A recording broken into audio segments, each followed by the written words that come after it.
मी या ठिकाणी प्रामुख्याने एकच मुद्दा मांडतो, ज्या वेळेस इथल्या बौद्धावर ज्या वेळेस महाबोधी विहार मुक्त करण्याचं ज्या वेळेस आंदोलन होतं, इथल्या बौद्धावर ज्या वेळेस अन्याय अत्याचार होते, त्या वेळेस आंबेडकर परिवाराच्या शिवाय इतर कोणीही रस्त्यावर उतरत नाही. मित्रांनो, हे या ठिकाणी आपण लक्षात घेतलं पाहिजे.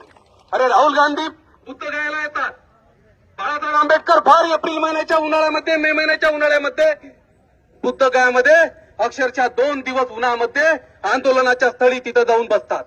परंतु राहुल गांधी सारखा देशाला म्हणजे दलितांचा एकीकडे नेता म्हणतो आणि भ्रम या ठिकाणी निर्माण करतो.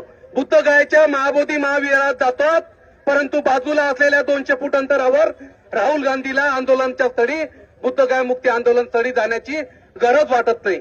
मित्रांनो, आपण फरक लक्षात घेतला पाहिजे. आंबेडकर परिवाराशिवाय कालही आपल्याला कोणी नव्हतं आणि उद्याही कोणी नसणार आणि आजही कोणी नाही, एवढंच या ठिकाणी मी तुमच्या समोर मांडतो. तुम्ही सर्व एवढ्या प्रचंड संख्येने या ठिकाणी उपस्थित झाला, सर्वांचा आभार या ठिकाणी मी मानतो. आणि वंचित बहुजन आघाडी तुमच्या सर्वांच्या वतीनं मी इथं आदरणीय पी.जे. वानखेडे सरांना या ठिकाणी एक आश्वासन देतो, तुम्ही असे मोर्चे ज्या वेळेस काढसाल त्या वेळेस वंचित बहुजन आघाडीचे सर्व पदाधिकारी कार्यकर्ते या ठिकाणी या मोर्चामध्ये प्रचंड प्रमाणात सहभागी होतील, एवढं आश्वासन या ठिकाणी तुमच्या सर्वांच्या वतीने देतो आणि इथेच थांबतो. सर्वांना माना सन्मानाचा जय भीम करतो.